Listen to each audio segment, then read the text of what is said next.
Well, now that I'm 54, I think a lot about aging and cognition. I sure don't feel badly yet, but maybe in another 10 or 12 years, I'll start to recognize some differences in myself. But when we're speaking of aging, um, it's generally the case in the literature that a person is considered aged above middle age at 65.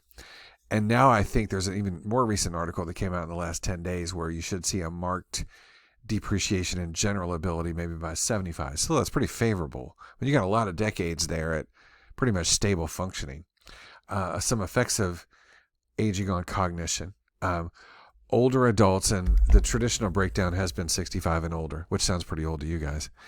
Older adults perform less well in divided attention tasks where you have to do two things at once, speech recognition and speech discrimination, and a lot of memory tasks, especially working memory or things that require you to spit things like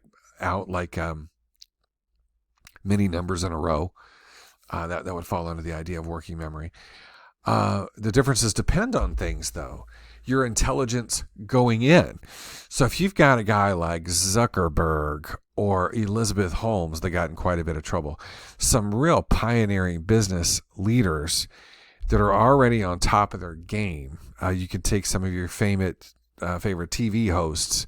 If you lean left, that'd be Rachel Maddow, or if you lean right, Tucker Carlson, or what have you. Their intelligence going in is a predictor of what they'll be like if they're still alive at 80. That's the idea. It's not a perfect predictor, but it's pretty strong. Their general health. Health is not just about nutrition, but also about keeping oneself cognitively active at fairly advanced ages. So one of the great detriments, if you know someone that's getting up there in years and is watching TV and at the expense of everything else, that is a detriment to their long-term cognitive health. Years of education, I have a terminal degree. Maybe that'll preserve me a little bit towards the end if I survive very long, but it's hard to say. It's not the case for everybody. To tell you the truth, I don't take a lot of pride in that degree. It's a thing that allows me to teach at a college, which I enjoy.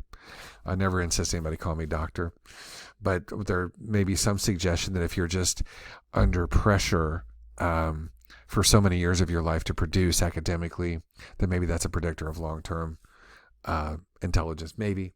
I'm not sure about that. Certainly in my case, I get confused a lot. And then there's expertise. If a person has genuine expertise in something, that's likely to be preserving with respect to aging and cognition. But do you know there's so many things. I'll just tell you this anecdote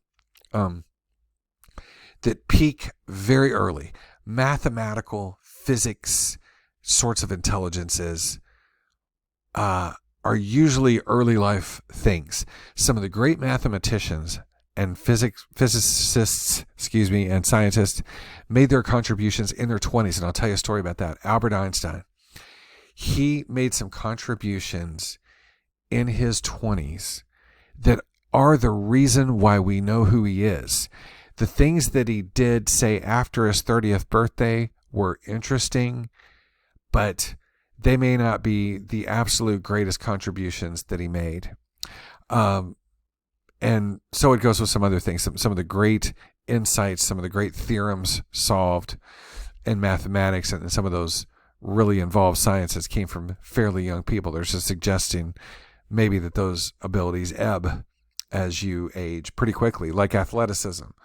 A 28-year-old athlete can be at the absolute peak, whereas a 40-year-old is likely not. And so it may go with some intellectual endeavors. Now there's an exception to that there's a suggestion that people grow more articulate as they age. Their vocabulary deepens and their ability to express basic ideas becomes better all the way into the 50s. So the presumption is that a 42-year-old may not be as capable as a 55-year-old with respect to delivering coherent notions, which is a little surprising. So we've got caveats, if you will, on these effects of aging on cognition. But of course, everybody recognizes that in extreme age, a person is going to be compromised just by that age. And this is not political, but I think any reasonable person would recognize that age has taken a toll on President Biden. Whether you lean left or right, He's not as good at 82 as he was at 72 or 67. Go back to the early 2000s, maybe 08, 2010, how sharp he was. And whether you lean left or right, relatively speaking, compared to today's Joe Biden, who's a completely different person. Age is onset very sharply. Even if you're a supporter, I think you might agree with that. So here's an interesting anecdote. When the concert pianist Arthur Rubinstein, as an 80-year-old, was asked in a TV interview how he managed to maintain such a high level of expertise as a pianist, he hinted at the coordination of 3 strategies. First, he played fewer pieces. He practiced them more often. And to counteract his loss in mechanical speed, he now used a kind of impression management, such as playing more slowly before fast segments to make them appear faster. Do you know what people might do? This is going to sound crazy. If you see older drivers, do they have a way of compensating? And I mean quite old, like maybe 80 and above. They drive more slowly.